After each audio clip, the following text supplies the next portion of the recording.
Class শুরু করছি। আমরা লাস্ট ক্লাসে এই স্লাইড পর্যন্ত পড়েছিলাম।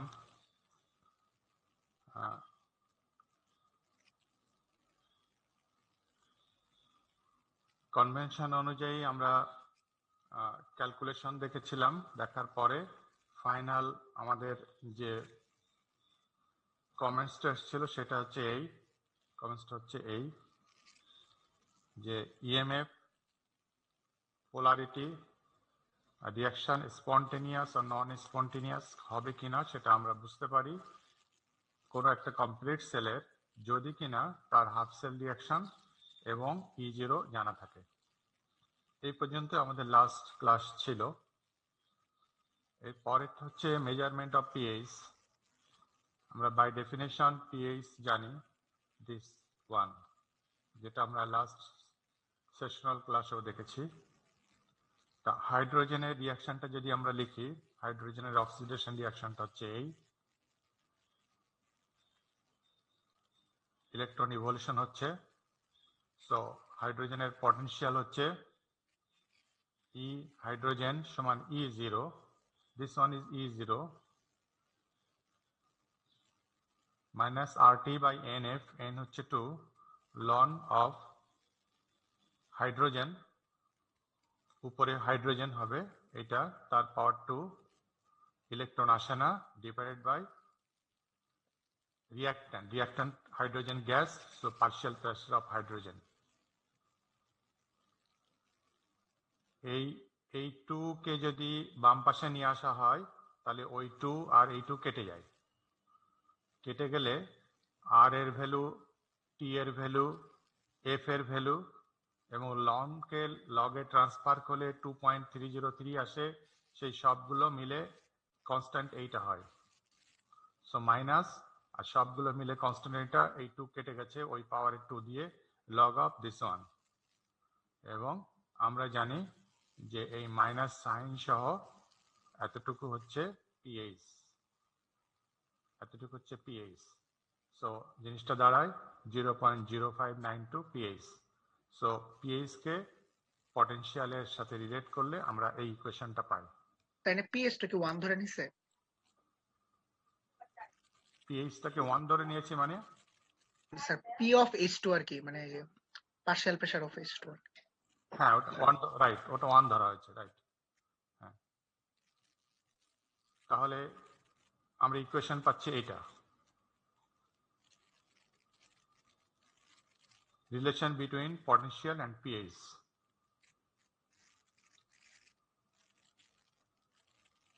পিওর ওয়াটারের পিএইচ ভ্যালু কত? ডিস্টিল ওয়াটার অথবা পিওর ওয়াটার 7। ওটা কিভাবে আসে সেটা আমরা এখান থেকে দেখব। পিওর ওয়াটার ওইটাকেই বলা হয়, ওয়াটার ভাঙলে কি পাওয়া যায়? হাইড্রোজেন আয়ন, হাইড্রক্সিল আয়ন, এটা পাওয়া যায়। ইকুয়াল কনসেন্ট্রেশন পিওর ওয়াটার হচ্ছে যেটার ভিতরে হাইড্রোজেন আর হাইড্রক্সিল আয়ন ইকুয়াল কনসেন্ট্রেশনে আছে। যদি ইকুয়াল কনসেন্ট্রেশনে না থাকে তাহলে একটা মানে 50-50 আছে, ওইটা হচ্ছে পিওর ওয়াটার। এইটার আয়ন এইটার কনসেন্ট্রেশন যদি মোর দ্যান 50 হয়, এটা লেস দ্যান 50 হবে, তখন পিওর হবে না, অন্য একটা কিছু হবে। আর এইটা যদি বেশি হয়ে যায়, মোর দ্যান 50, এইটা লেস দ্যান 50, তখন অন্য একটা কিছু হবে। এই দুই অন্য একটা কিছু কি বলতে পারো? H3O+। যখন এইটা 50-50 ইকুয়াল কনসেন্ট্রেশন থাকবে তখন সেটা হচ্ছে পিওর ওয়াটার। আর যদি 50-50 না থাকে, হাইড্রোজেন আয়নের সংখ্যা বেশি হয়ে গেলে একটা অন্য কিছু হয়ে যায়, তখন এটাকে পিওর ওয়াটার বলে না। আর ওএইচ এর কনসেন্ট্রেশন বেশি হয়ে গেলে তখন অন্য একটা কিছু হয়ে যায়, তখন এটাকে পিওর ওয়াটার বলে না। ওই অন্য যে দুইটা কিছু হয়ে যায় বললাম, একটা হয়ে যায় অ্যাসিডিক আর একটা হয়ে যায় বেসিক, ক্ষারীয়, আমরা পরে দেখছি। তা pure water at 25 degree Celsius in pure water, কে হচ্ছে আয়োনাইজেশন পটেনশিয়াল, তার ভ্যালু হচ্ছে এত। তাহলে পিওর ওয়াটার বলা হচ্ছে, পিওর ওয়াটার মানে হচ্ছে pH = 7, pH সমান 7। আর আয়োনাইজেশন পটেনশিয়ালটা কি?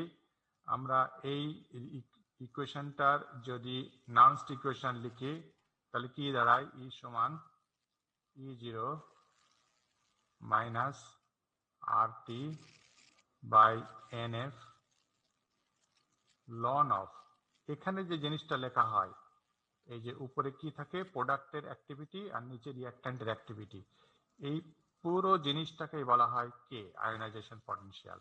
এই পুরো জিনিসটাই হচ্ছে এই কে ভ্যালু। পিওর ওয়াটারের 25 ডিগ্রি সেলসিয়াসে, যার পিওর ওয়াটার মানে যার pH 7, তার কে হচ্ছে, কে ভ্যালুটা হচ্ছে এত। এখন এই আমরা যে ইকুয়েশন গুলো পেলাম, যে পিওর ওয়াটারের pH যে 7, সেটা আমরা বের করতে পারবো, যেহেতু কে ভ্যালু আমরা জানি। পিওর ওয়াটারের কে ভ্যালু হচ্ছে এত। আর কে ভ্যালু মানে কি? এখানে যে জিনিসটা থাকে, এখানে কি জিনিস থাকে? এখানে থাকে activity of hydrogen ion into activity of OH ion divided by activity of H2O, এইটা থাকে। এই পুরো জিনিসটার কে হচ্ছে, যদি পিওর ওয়াটার হয় তাহলে হচ্ছে এত। আমরা দেখি কিভাবে এটা 7 হয়, আমরা বের করব।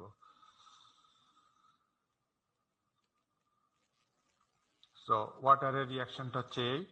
সো কে মানে আমি বলেছি একটু আগে যেটা দেখালাম, কে মানে হচ্ছে এই জায়গাটাকে কে বলা হয়।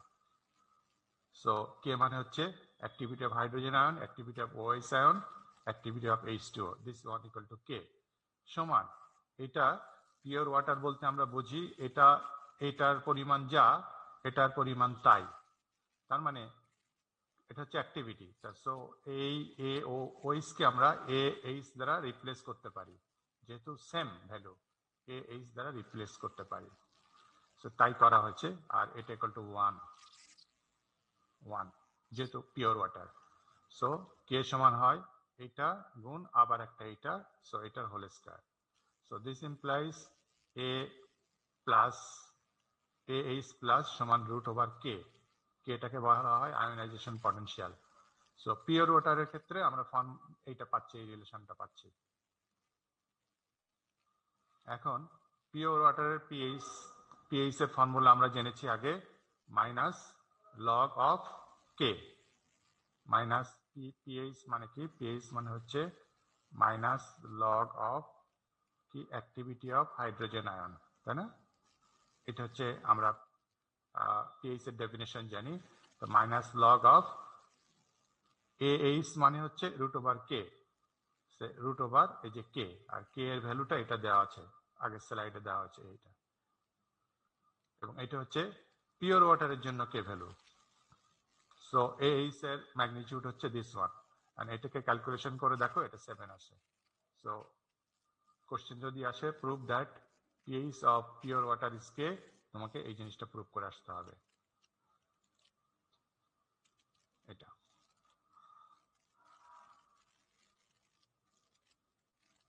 আমি বলেছিলাম যে হাইড্রোজেন আর OH যদি 50-50 না হয়, that is deviates from pure water, যদি হাইড্রোজেন আয়ন বেশি হয়ে যায় তখন pH হয়ে যায় লেস দ্যান 7, এটা হয়ে যায় অ্যাসিডিক। আর OH আয়ন যদি হাইড্রোজেন আয়ন থেকে বেশি হয়ে যায় তখন pH গ্রেটার দ্যান 7 হয়, এটা হয়ে যায় অ্যালকালি।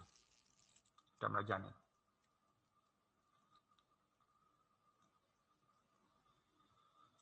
এই চ্যাপ্টার এখানে আমাদের শেষ।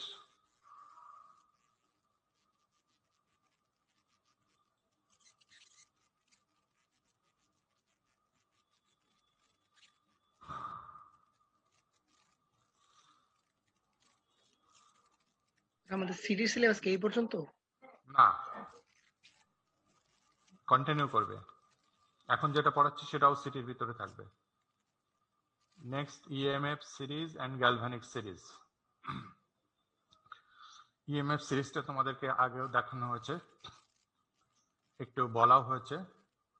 কি EMF সিরিজের ভিতরে সমস্ত EMF সিরিজ হচ্ছে electromotive force series.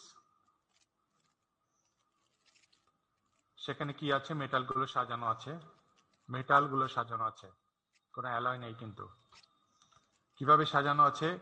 an orderly arrangement, অর্ডারে সাজানো আছে, progressively decreasing order of potential অথবা increasing order of potential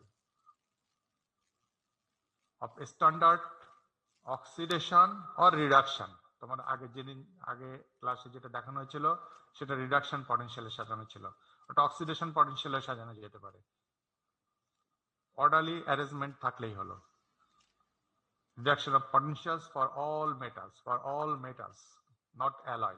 EMF এ কোনো alloy নেই। More positive oxidation values or more negative reduction values.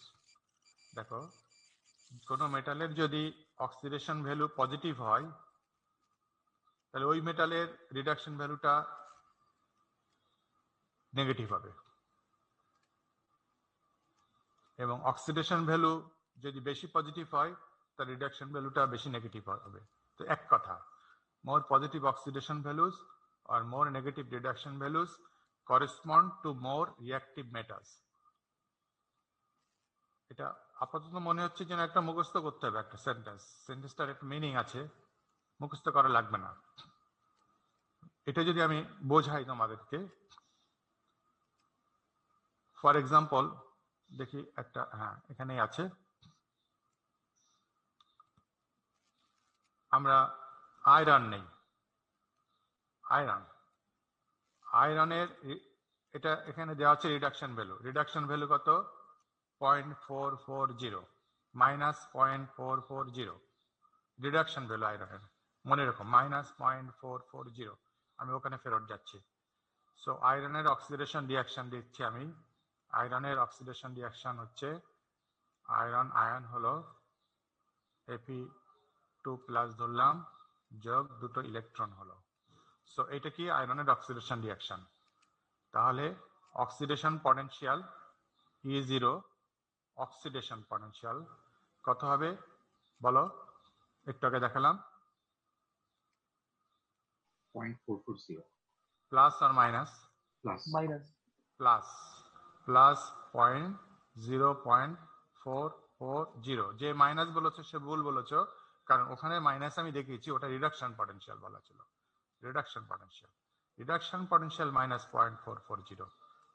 ঠিক আছে, সো আমি লিখতেছি অক্সিডেশন পটেনশিয়াল, তাহলে +0.440।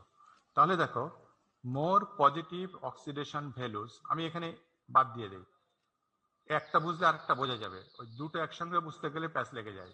একটা বোঝো, more positive oxidation values, so আয়রনের অক্সিডেশন রিঅ্যাকশন লিখলাম এবং তার অক্সিডেশন ভ্যালুস লিখলাম, this one a positive value. আর একটা নেই, আয়রন থেকে কম অক্সিডেশন ভ্যালু কার আছে, পজিটিভ নিকেল ধরি, নিকেল কত -0.250। তাহলে নিকেলেরটা লিখি, নিকেল অক্সিডেশন করলে নিকেল +2+ যোগ 2 ইলেকট্রন, তাহলে ই অক্সিডেশন কত হবে বলো, +0.250 প্লাস কত 0.250 0.250। এই তো এই দুটার ভিতরে আমি এই সেন্টেন্সের অর্থ থেকে বুঝি মোর পজিটিভ অক্সিডেশন ভ্যালু কার, আয়রনের, তাই না? এটা কি ইন্ডিকেট করে, correspond to more reactive metal. Reactive মানে মেটাল মানে অ্যাক্টিভ মেটাল। দেখো তাহলে এইটার ই যদি এত হয়, এইটার ডেল জি অক্সিডেশন কি হবে, ডেল জি অক্সিডেশন নেগেটিভ হবে না? জি স্যার। ডেল জি মানে -ENF, আর এটারও ডেল জি নেগেটিভ হবে, ডেল জি অক্সিডেশন নেগেটিভ। কোনটা, এটা লিখলাম আয়রন, এটা লিখলাম নিকেল, কোনটা বেশি নেগেটিভ? উপরেরটা বেশি নেগেটিভ। যেটা বেশি নেগেটিভ হয় তার রিঅ্যাকশনের টেন্ডেন্সি বেশি থাকে, আমরা শিখেছি। সো এই আয়রনের অক্সিডেশন টেন্ডেন্সি বেশি হবে না নিকেলের অক্সিডেশন টেন্ডেন্সি বেশি হবে, আয়রনের। আয়রনের অক্সিডেশন টেন্ডেন্সি বেশি হবে। তা সেই কথাটাই এখানে বলা হচ্ছে, দুইটার ভিতর যদি আমরা কম্পেয়ার করি তাহলে যেটার অক্সিডেশন ভ্যালু মোর পজিটিভ হবে, যেটা এখানে আয়রন হয়েছে, সেটা কি করে correspond to more reactive metals. Reactive metal মানে হচ্ছে অ্যাক্টিভ মেটালস, রিঅ্যাকশনে দ্রুত যাবে। রিঅ্যাকশনটা আমরা অক্সিডেশন রিঅ্যাকশন বলছি, সো তার অক্সিডেশন হওয়ার টেন্ডেন্সি বেশি। সো কথাটা ক্লিয়ার হয়েছে? এটা নিজেরাই কনসেপ্ট থেকে বলে দেওয়া যাবে। আর নেগেটিভ রিডাকশন হলে হ্যাঁ একই কথা হবে। সো এবার নিজেরা এটা ঠিক করে নেবা, ওর উল্টা কথা এটা, মোর পজিটিভ অক্সিডেশন যা মোর নেগেটিভ রিডাকশন ভ্যালু তাই।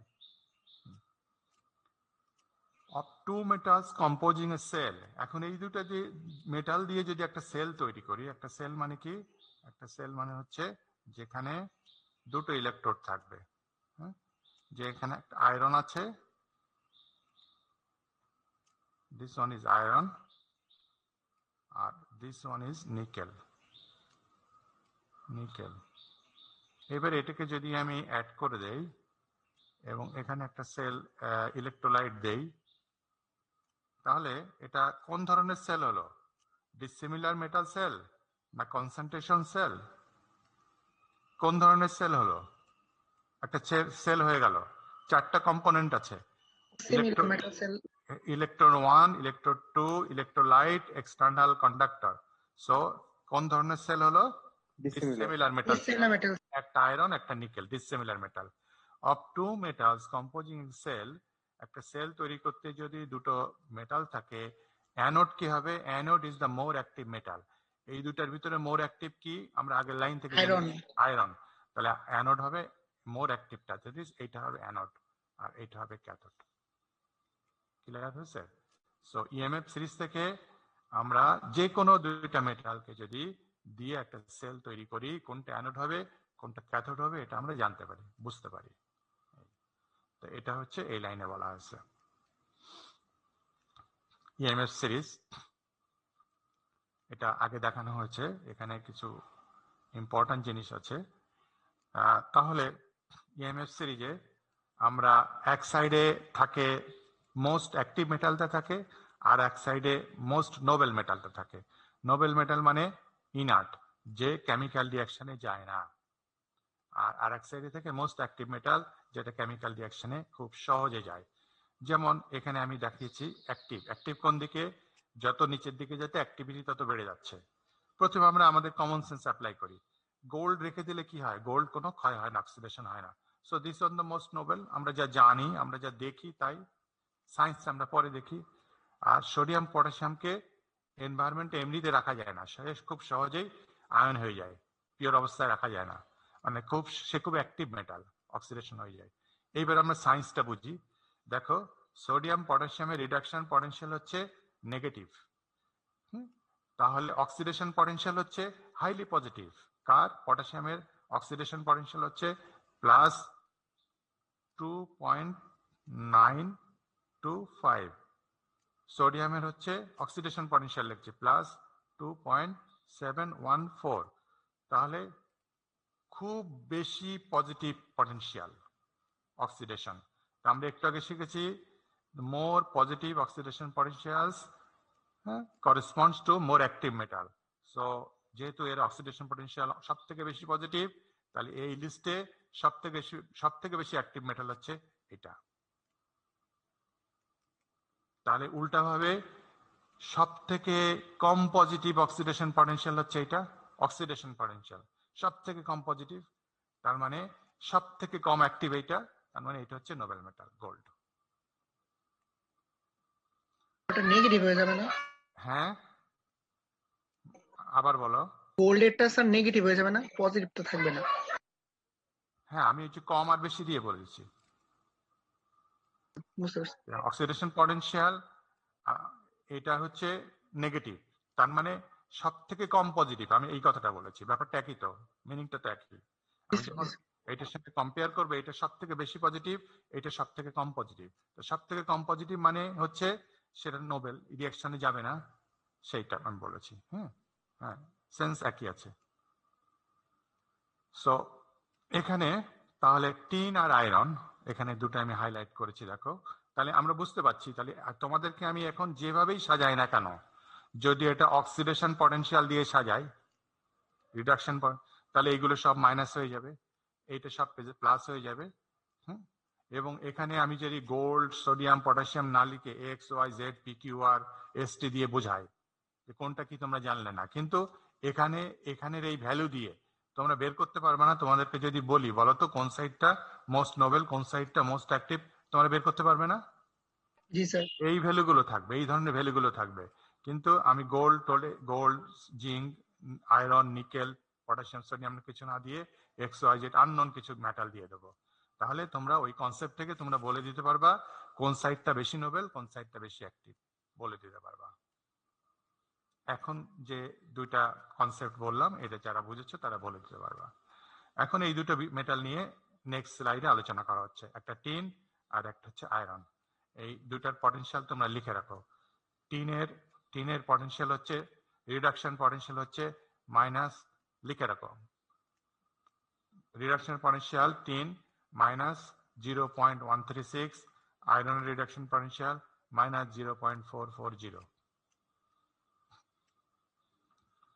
তাহলে এই দুটার ভিতরে নোবেলকে টিন, 10, অ্যাক্টিভ হচ্ছে আয়রন। তোমরা যে বেভারেজ ক্যান ইউজ করো, বেভারেজ খাও, স্প্রাইট এর ক্যান যেটা খাও, এটা কিসের তৈরি? অ্যালুমিনিয়াম। না, এটা হচ্ছে মাইল্ড স্টিল। মাইল্ড স্টিলের উপরে টিনের কোটিং থাকে, টিনের কোটিং থাকে। এবং মনে রাখবা, যে খাবার রাখা হয় এরকম কন্টেইনারে, খাবার যে মেটালের কন্ট্যাক্টে আসে ওই জায়গায় টিনের কোটিং থাকে সবসময়। কারণটা হচ্ছে খাবারের সঙ্গে যে জিনিসটা কন্ট্যাক্টে থাকবে, খাবারের ইনগ্রেডিয়েন্টের সঙ্গে ওই জিনিসটার কেমিক্যাল রিয়াকশনের টেন্ডেন্সি আছে, হতে পারে। তাহলে আমাকে এমন একটা জিনিস দিতে হবে খাবারের কন্ট্যাক্টে যেটা কেমিক্যাল রিয়াকশন হয়ে কোনো টক্সিক কোনো প্রোডাক্ট যেন তৈরি না করে, হেলথের কথা কনসিডার করে। প্রোডাক্ট কেমিক্যাল রিয়াকশন হয় হোক, কিন্তু প্রোডাক্ট যেটা হবে সেটা নন পয়জনাস, নন টক্সিক হতে হবে, আদারওয়াইজ সেটা হার্মফুল হয়ে যাবে।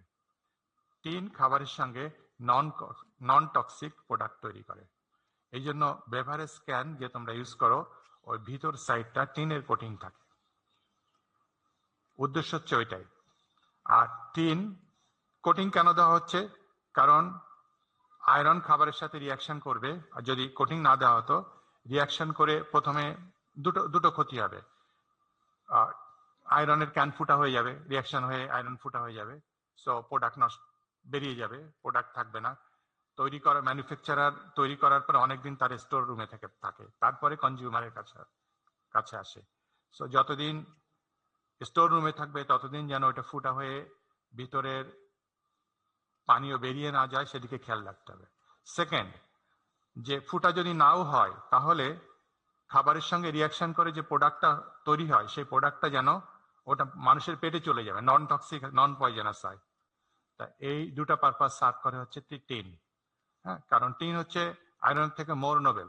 সো করেশন হলেও কি হবে? স্লো রেটে, আয়রন যে রেটে করেশন হয়, টিন তার থেকে অনেক স্লো রেটে করেশন হবে।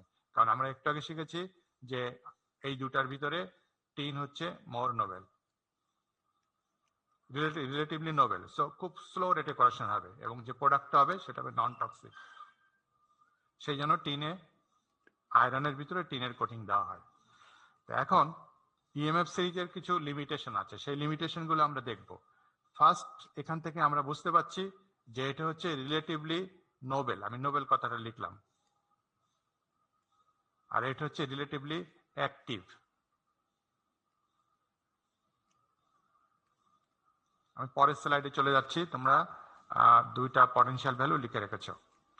Positions of elements May change, এটা হচ্ছে ইএমএফ সিরিজের একটা লিমিটেশন। এলিমেন্টের পজিশন চেঞ্জ হয়ে যায়।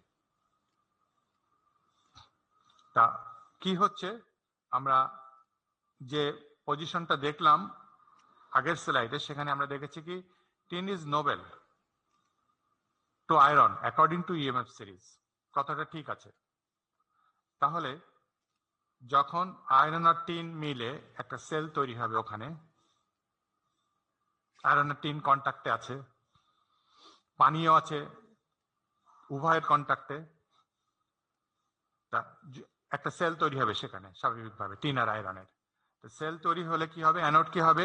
অ্যানোড হবে আয়রন, যেহেতু আমরা ইএমএফ সিরিজ অনুযায়ী দেখেছি আয়রন মোর অ্যাক্টিভ, সো অ্যানোড হচ্ছে নেগেটিভ আয়রন, আর টিন হবে cathode, so cathode, so positive.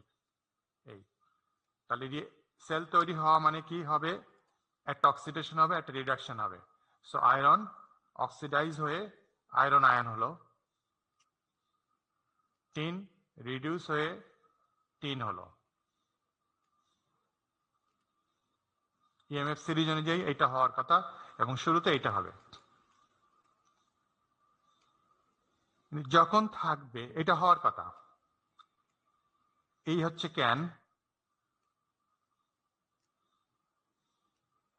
ক্যানের ভিতর সাইডটা আছে tin,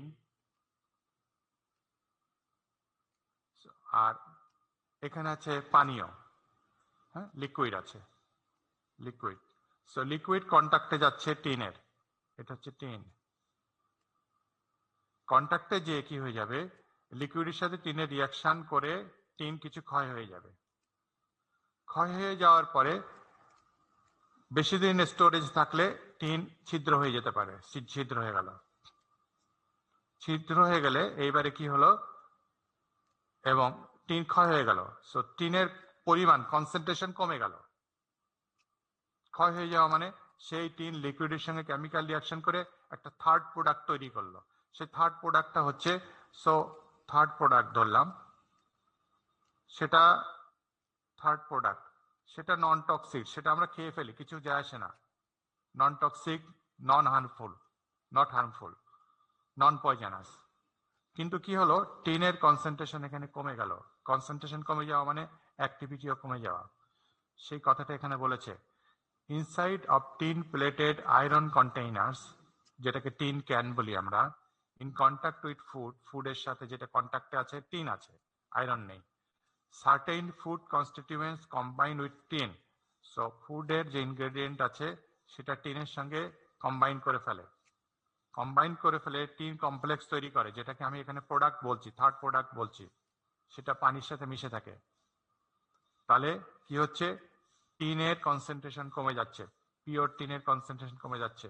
so decreasing tin activities, concentration কমে যাওয়া মানে অ্যাক্টিভিটিও কমে যাওয়া, এবং প্রডিউসিং টিন পটেনশিয়াল মোর অ্যাক্টিভ।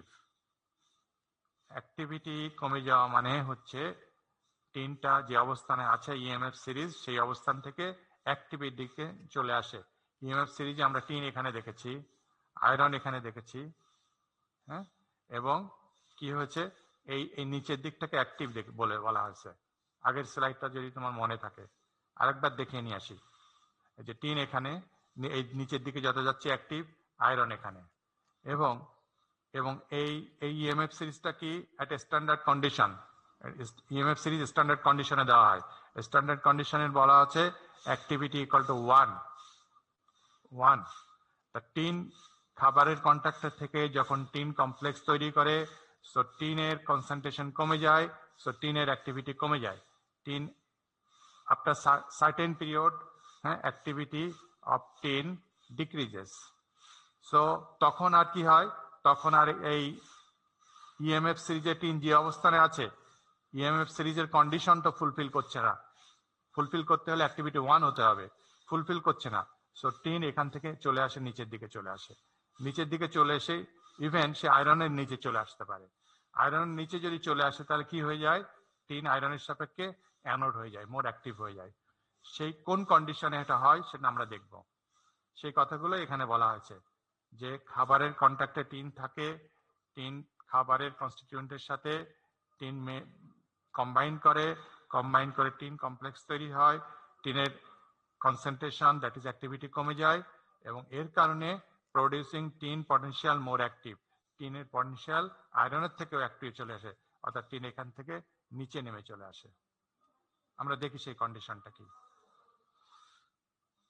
যদি নিচে নেমে চলে আসে তাহলে polarity of iron tin couple reverses sign. এখানে যেমন আমি চিহ্ন দিয়েছি, আয়রনকে নেগেটিভ চিহ্ন দিয়েছি, দ্যাট অ্যানোড হিসেবে কাজ করছে যখন কোনো রিয়াকশন শুরু হয়নি, আর টিন পজিটিভ চিহ্ন দিয়েছি যখন ক্যাথোড হিসেবে কাজ করছে। কিন্তু একটা সময় চলে আসে পোলারিটি চেঞ্জ হয়ে যাবে, টিন নেগেটিভ হয়ে যাবে আর আয়রন পজিটিভ হয়ে যাবে। সেটা বলা হচ্ছে polarity of tin iron couple reverses sign.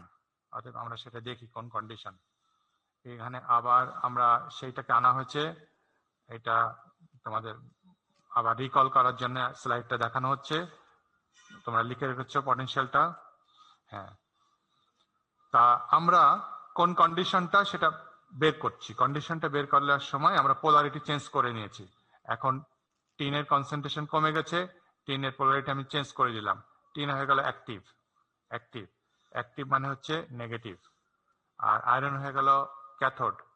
So cathode মানে হচ্ছে আমরা পোলারিটি চেঞ্জ করে দিলাম। কন্ডিশনটা আমরা উল্টাভাবে বের করছি, রিভার্স প্রসেসে যাচ্ছি। এই দেখো আয়রন কি হচ্ছে, আয়রন আয়ন কি হচ্ছে, কথাটা কি হবে কেউ একটু বলো তো। আয়রন আয়ন কি হলো? রিডিউসড হয়েছে। রিডিউস হয়ে আয়রন নিউট্রাল হলো, আর টিন আয়ন অক্সিডাইজ হয়ে টিন আয়ন হলো। সো আমরা পোলারিটি চেঞ্জ করে দিয়েছি। এখন এই পোলারিটি চেঞ্জেস কোন কন্ডিশনে, কোন অবস্থায়, মানে টিনের কনসেন্ট্রেশন কমে যাবে, অ্যাক্টিভিটি কমে যাবে, কোন কনসেন্ট্রেশনে যে এই জিনিসটা হবে সেটা আমরা বের করব।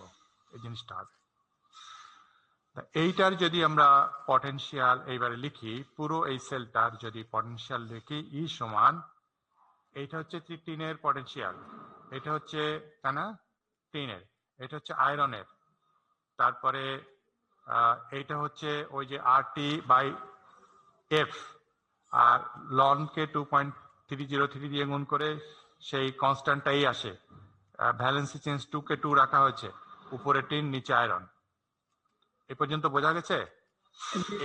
এই রিয়াকশনটার জন্য ই এত হবে, কারণ আমরা জিঙ্ক আর কপার দিয়ে আগে একদিন ক্লাসে দেখানো হয়েছিল। ঠিক সেইভাবে নিজেরা ওইরকম ওই কনভেনশন অনুযায়ী এটাকে লিখে যাবা।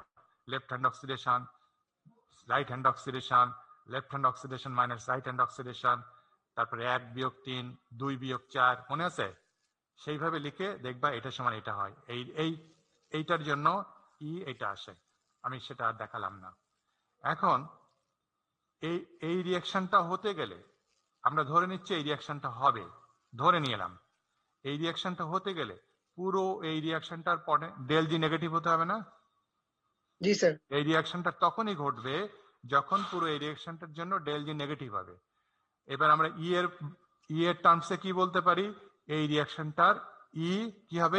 পজিটিভ। পজিটিভ হতে হবে। তাহলে এই রিয়াকশনটা তখনই ঘটবে provided the E of this total reaction becomes positive. তাহলে E of this total reaction is this one up to this one, এটাকে আমরা পজিটিভ ধরে নিয়েছি। এখান থেকে আমরা কন্ডিশনটা বের করব। সো এটা পজিটিভ ধরে নিয়েছি, এবার তুমি এটা ক্যালকুলেশন করে যাও। সো দিস পজিটিভ মানে কি, ফ্রম হিয়ার টু হিয়ার, এটা ক্যালকুলেশন করে this value should be greater than 0, that is the positive meaning. So তাই লেখা আছে, এইটা থেকে এটা মাইনাস করলে এত আসে।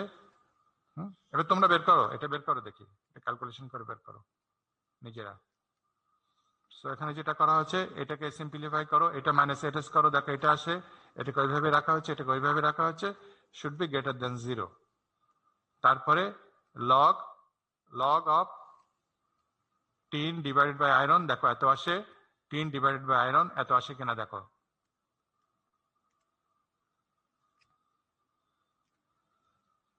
নিজেরা ক্যালকুলেট করো, করে আমাকে বলো।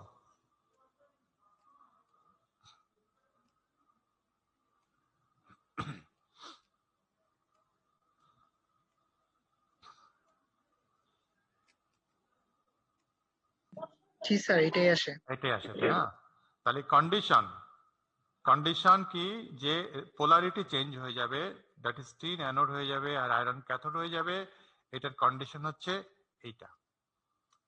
পরীক্ষায় কোশ্চেন আছে যে কোন কন্ডিশনে টিন এবং আয়রনের পোলারিটি চেঞ্জ হয়ে যায়, তখন ক্যালকুলেশন করে এই পর্যন্ত এসে বলতে হবে দিস ইজ দ্য কন্ডিশন। হ্যাঁ, তাহলে এইটা মানে কি টিনে আয়রনের অ্যাক্টিভিটির সাপেক্ষে ratio of tin activity to iron activity should be less than এত। তা আমাদের প্রথম কনসেপ্টটা কি ছিল? ফুড কার সঙ্গে রিয়াকশন করছে? টিনের সাথে। তাহলে টিন কমপ্লেক্স তৈরি করছে, টিনের অ্যাক্টিভিটি কমে যাচ্ছে, কমতে কমতে কমতে আয়রন অ্যাক্টিভিটি কমতেছে না, যেখানে ছিল সেখানেই আছে, কমতে কমতে কমতে কমতে এক সময় তো এইটা স্যাটিসফাই করে যাবে, তাই না? এইটা যদি আস্তে আস্তে কমতে থাকে, আস্তে আস্তে যদি কমতে থাকে, তাহলে এক সময় হ্যাঁ এটা কমতে কমতে এই ভ্যালুতে চলে আসবে, এর নিচে চলে যাবে, চলে গেলে তখন পোলারিটি রিভার্স হয়ে যাবে। সো ইএমএফ সিরিজের একটা লিমিটেশন দেখলাম আমরা কি, যে position of metal May change, এবং পজিশনটা কিভাবে চেঞ্জ করলো? টিন ছিল উপরে, আয়রন ছিল নিচে, এরকম জায়গায় ছিল। হ্যাঁ, টিন কি হলো? টিন ছিল নোবেল আয়রনের সাপেক্ষে, সেটা হয়ে গেল কি অ্যাক্টিভ হয়ে গেল আয়রনের সাপেক্ষে। তার মানে এই কনসেপ্টে আমরা দেখলাম যে একটা নোবেল মেটাল সে অ্যাক্টিভের ডিরেকশনে মুভ করতে পারে, চেঞ্জটা হচ্ছে এইটা। Condition for tin to become active with iron, আমরা দুইটা সিচুয়েশন দেখব। যে এখন দেখলাম যে একটা নোবেল মেটাল কি হতে পারে? অ্যাক্টিভ হয়ে যেতে পারে। আর একটা সিচুয়েশন দেখবো উল্টা, আবার একটা অ্যাক্টিভ মেটালও নোবেল হয়ে যেতে পারে। দুইটা দেখব। হ্যাঁ বলো।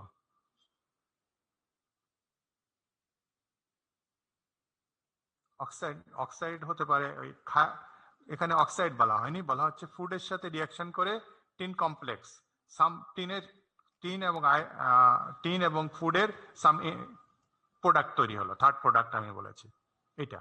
সো টিন আর ফ্রি থাকলো না, টিন ফ্রি না থাকা মানে কি ওখানে তো আমার জিনিসটা আছে activity of tin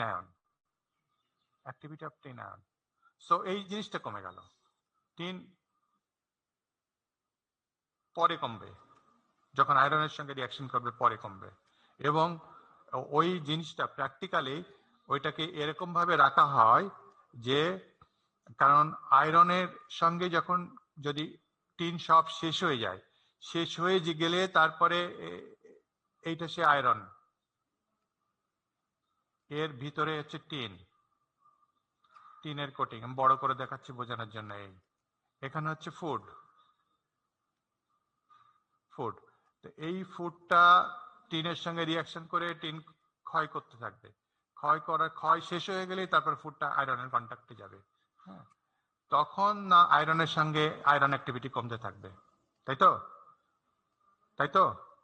G sir. হ্যাঁ, কিন্তু তত সময় ওই টিনের থিকনেসটা এইভাবে দেওয়া হয় যে যাতে করে কোনোদিনও ওই ফুডটা আয়রনের কন্ট্যাক্টে না যায়, তার আগেই ওটা কনজিউমার কর্তৃক ইউজ হয়ে যায়। কারণ ফুডটা যদি আয়রনের কন্ট্যাক্টে যায় তাহলে কি হবে? লস, শুধু লস না, এটা পয়জনাস হয়ে যাবে। পয়জনাস হয়ে গেলে এই জিনিসটা খেয়ে মানুষ রোগ ব্যাধিতে আক্রান্ত হতে পারে, মারা যেতে পারে, তখন ওই কোম্পানির বিরুদ্ধে কেস হয়ে যাবে, ব্যান্ড হয়ে যাবে। সেই জন্য ইন রিয়েলিটি ওই ফুড কোনোদিন আয়রনের কন্ট্যাক্টে যে আয়রনের কনসেন্ট্রেশনকে কমায় না, তার আগে ওটা শেষ হয়ে যায়। ওই ফুড মানুষ খেয়ে ফেলে, ওই টিনের কন্টেইনারটা আমাদের দেশে যেটা আমাদের অভ্যাস, আমরা ড্রেনে ফেলে দেই, রাস্তায় ফেলে দেই। ফুড থাকাকালীন কোনোদিন ও টিনের কন্ট্যাক্টে যে কমপ্লেক্স তৈরি করে না ইন রিয়েলিটি, শুধু টিনের সাথেই তৈরি করে, এবং একসময় এই অবস্থাটা হতে পারে। সো এই কনসেপ্টটা, এটা যদি শুধু এই ক্ষেত্রে হয় তা না। হ্যাঁ, যে কোনো আমরা সায়েন্স থেকে একটা কনসেপ্ট আমরা তুলে এনে আমরা যদি দেখি সেটা harmful for human being, for human development, তখন আমরা কি করি? আমরা অন্যভাবে চিন্তা করে ওই কনসেপ্টটাকে দিয়েই আমরা আমাদের জন্য কি করি, আমাদের for the benefits of human being আমরা কাজে লাগাই, এবং এই কনসেপ্টটাকেই কাজে লাগানো হয়। কোথায় কাজে লাগানো হয় সেটা আমরা পরে দেখব। আপাতত শুধু নামটুকু বলে রাখি যে কোন মেটালের উপরে অ্যালয়ের কোটিং ফেলার সময়, অ্যালয়ের মনে রেখো, আমরা পড়বো অ্যালয়ের কোটিং ফেলার সময় এই কনসেপ্টটাকে কাজে লাগানো হয়। এখানে আমরা দেখলাম যে এটা একটা আপাতত দৃষ্ট মনে হচ্ছে এটা খারাপ, টিন ক্ষয় হয়ে যাচ্ছে, কোটিংটা দিয়েছি রাখার জন্য, ক্ষয় হয়ে যাচ্ছে। হ্যাঁ, এবং একটা প্রোডাক্ট তৈরি হচ্ছে যেটা আমরা খেয়ে ফেলছি, যদিও হার্মফুল না, আমাদের তো খাওয়ার কথা ছিল পিওর বেভারেজটা, কোনো থার্ড প্রোডাক্ট না, তো আমরা খেয়ে ফেলছি। এই কনসেপ্টটা যে পাওয়া গেল, এবার তখন সায়েন্টিস্টরা চিন্তা করলো এই কনসেপ্টটাকে কিভাবে মানুষের কল্যাণের কাজে ব্যয় করা যায়, এবং অ্যালয় ইলেকট্রো ডিপোজিশনের জন্য এই কনসেপ্টটাকে ব্যবহার করা হয়। এবং তখন ইচ্ছা করেই একটা মেটালকে এই নোবেল ডিরেকশন থেকে অ্যাক্টিভ ডিরেকশন আনা হয় ইচ্ছা করেই। তাহলে তখন আমরা কি করবো, আমরা তো আর খাবার দিব না, আমরা তো এইভাবে করবো না। আর তখন করা হয় কি, কমপ্লেক্সিং এজেন্ট অ্যাড করা হয়, সায়ানাইড। সায়ানাইড কিন্তু পয়জনাস, ইচ্ছা করেই আমরা সায়ানাইড অ্যাড করি, স্ট্রং অ্যালকালি অ্যাড করে আমরা কোনো একটা মেটালকে নোবেল ডিরেকশন থেকে অ্যাক্টিভ ডিরেকশন নিয়ে আসি। এটা অ্যাড করলে হয় কি, ওই মেটালটা সায়ানাইড তৈরি হয়, মেটাল সায়ানাইড তৈরি হয়। যদি যে কোনো মেটাল যদি থাকে, এম একটা মেটাল, সো মেটাল সায়ানাইড তৈরি হয়। মেটাল সায়ানাইড তৈরি হওয়া মানে অ্যাক্টিভিটি অফ মেটাল কি হয়ে যায়, সায়ানাইড হচ্ছে complex, metal cyanide complex, so activity of metal fall করে যায়। অ্যাক্টিভিটি অফ মেটাল ফল করে যাওয়া মানে সে নোবেল ডিরেকশন থেকে কোথায়, অ্যাক্টিভ দিকে চলে যায়। তেমনি স্ট্রং অ্যালকালি অ্যাড করি আমরা, করে tend to increase corrosion rates of many metals. দেখো করেশন রেটকে আমরা বাড়িয়ে দেই, ইচ্ছা করেই বাড়িয়ে দেই, কারণ ওখানে আমরা অন্য একটা গেইন পাই। সে গেইনটা কি, একটা গেইন হচ্ছে অ্যালয় ইলেকট্রো ডিভিশন করতে পারি। এটাকে যদি আমরা না করতে পারতাম, তাহলে আমরা কোনোদিন কোনো অ্যালয়ের কোটিং ফেলতে পারতাম না, মেটালের কোটিং ফেলেই আমাদের হ্যাপি থাকতে হতো। এটা আমরা ইচ্ছা করেই করে নোবেল মেটালকে অ্যাক্টিভের দিকে নিয়ে আসি। এটা যখন পড়াবো তখন ডিটেলস পড়াবো। সো এটা ন্যাচারালি ঘটে, বা আমরা না ঘটাতে চাইলে আমাদের অন্য প্রিকশন নিতে হবে যাতে এই ঘটনাটা না ঘটে, কিন্তু ঘটার কন্ডিশনটা আমাকে শিখতে হবে। এবং এই কনসেপ্টটাকে আমরা কাজে লাগিয়ে কিভাবে কাজে লাগাই, আমরা সায়ানাইড অ্যাড করি, স্ট্রং অ্যালকালি অ্যাড করি, করে যে মেটালকে আমরা অ্যাক্টিভ বানাতে চাই সেই মেটালের কমপ্লেক্স তৈরি করি, ফলে তার অ্যাক্টিভিটি কমে যায়, কমে গেলে ওই মেটাল নোবেল থেকে অ্যাক্টিভিটি দিকে চলে আসে। তার মানে কনসেপ্ট হচ্ছে তার করেশনটা আমরা বাড়িয়ে দিয়ে আমরা অন্য আরেকটা লাভ পাই, সে লাভের দিকে আমরা পরে যাব। তাহলে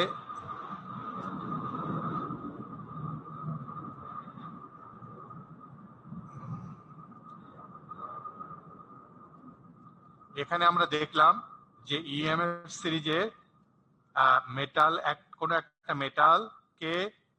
মেটাল তার নোবেল অবস্থান থেকে অ্যাক্টিভ অবস্থানের দিকে মুভ করতে পারে, অথবা আমরা ইচ্ছাকৃতভাবে করাতে পারি। This is one limitation of EMF series. ঠিক আমাদের আজকের টাইম শেষ, ঠিক তেমনি উল্টাভাবে আমরা নেক্সট ক্লাসে দেখব একটা মেটাল যেটা অ্যাক্টিভ অবস্থান আছে, অ্যাক্টিভ অবস্থান থেকে তাকে আবার নোবেল ডিরেকশনেও আমরা মুভ করাতে পারি বা অটোমেটিক্যালি মুভ করে যায়। সো কনক্লুশনটা হচ্ছে এই, EMF series is unstable, not stable. Standard কন্ডিশনে আমরা যাকে যে অবস্থানে দেখেছি, কন্ডিশনকে একটু চেঞ্জ করিয়ে দিলে ওই মেটালটা সে তার অবস্থানে থাকে না, মুভ করে যায়। এটা হচ্ছে একটা লিমিটেশন। আজকে এই পর্যন্তই। নেক্সট ক্লাসে এখানে বলা হয়েছে another factor which alters the galvanic position is the tendency to form a specific surface films. This film shifts the position to noble direction. এটা নোবেল ডিরেকশনে নিয়ে যাবে, অ্যাক্টিভ অবস্থান থেকে নোবেল ডিরেকশনে নিয়ে যাবে। এটা আমরা নেক্সট ক্লাসে দেখব।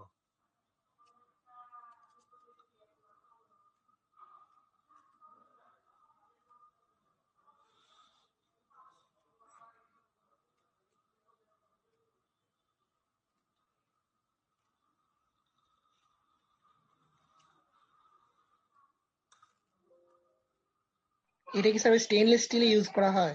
Right, you got the right point. হ্যাঁ, ওই কনসেপ্টটা স্টেনলেস ইউজ করে। ক্রোমিয়াম প্যাসিভ ফিল্ম তৈরি করে। আমার কার্সার মুভ করছে না। তাহলে স্যার ক্যানের বোতলে যে এক্সপায়ারি ডেট থাকে ওটা কি স্যার, যে টিনের করোশন রোডটা মেজার করে দেন ইউজ করে? ওটা অনেক কিছুর উপরে ডিপেন্ড করে। যে কোনো একটা ফুড কোনো কিছুর সাথে করেশন না করলেও তার একটা টাইম পিরিয়ড তো থাকেই, বিভিন্ন কারণে থাকে। হ্যাঁ, ওটা একটা প্যারামিটার।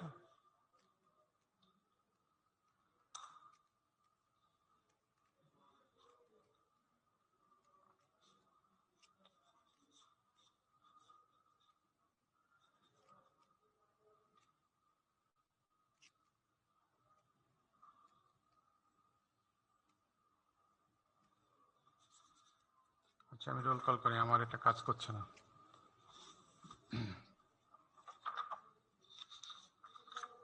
তোমার আমরা ক্লাস টেস্ট নেব 4th উইকের বুধবারে, দ্যাট ইজ 24 তারিখ। 24 তারিখে 10টার সময় ক্লাস টেস্ট হবে ক্লাস টাইমে, আর সিলেবাস আগামী ক্লাস পর্যন্ত সিলেবাস থাকবে। কোশ্চেন কি থিওরি টাইপ হবে নাকি অবজেক্টিভ? কোশ্চেন ওই যে তোমাদের ইয়ে যেমন ছিল 230 তে পার্ট এর কোশ্চেনটা যেমন ছিল মনে আছে? অবজেক্টিভ স্যার, ওই এমসিকিউ টাইপ আর কি। MCQ, fill in the blanks, true false, আর শর্ট কোশ্চেনও থাকতে পারে, শর্ট কোশ্চেন, ভেরি শর্ট কোশ্চেন, 1-2 লাইনে। জি স্যার। 14 তারিখ। হ্যাঁ, roll number 1, Yes, sir.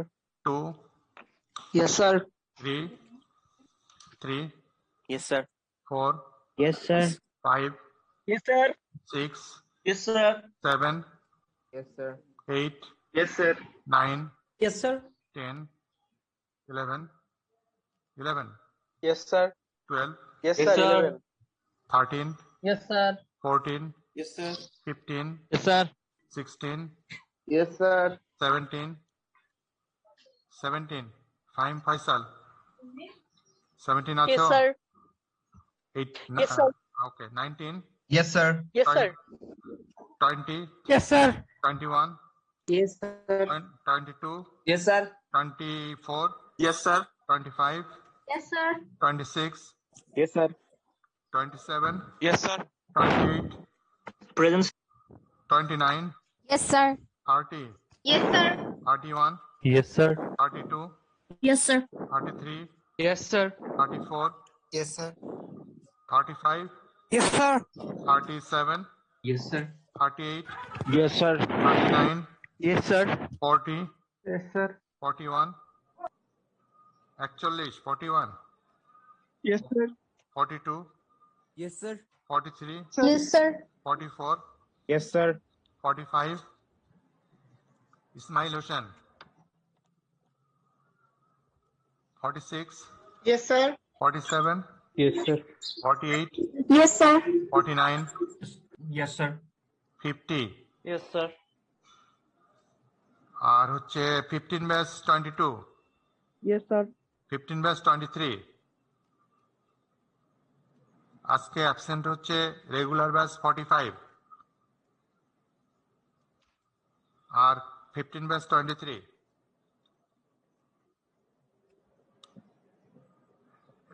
45 Ismail Hossain class করে তো? করে না? কৌশিক ক্লাস তো করছে প্রথম দিকে। করছে, হ্যাঁ, জি স্যার। কিন্তু ও কি ইয়ে পায়? ওকে আমার সঙ্গে একটু যোগাযোগ করতে বলো তো, ওর ইমেইল অ্যাড্রেস আমার কাছে নাই দেখি। স্যার আমরা স্যার আমাদের যে ফেসবুক গ্রুপ আছে আপনার লিংকটা ওখানে আপলোড করে দিই, সো না পাওয়ার কিছু নাই আর কি। তবু ওর ইমেইলটা আমার কাছে থাকা উচিত। আচ্ছা হ্যাঁ আমি ওর ইমেইলটা আমার কাছে নাই, ওকে একটু যোগাযোগ করতে বলো তো আমার সঙ্গে, কেন নাই? স্যার জি স্যার আমি বলবো না। ঠিক আছে, আজকের ক্লাস শেষ, থ্যাংক ইউ।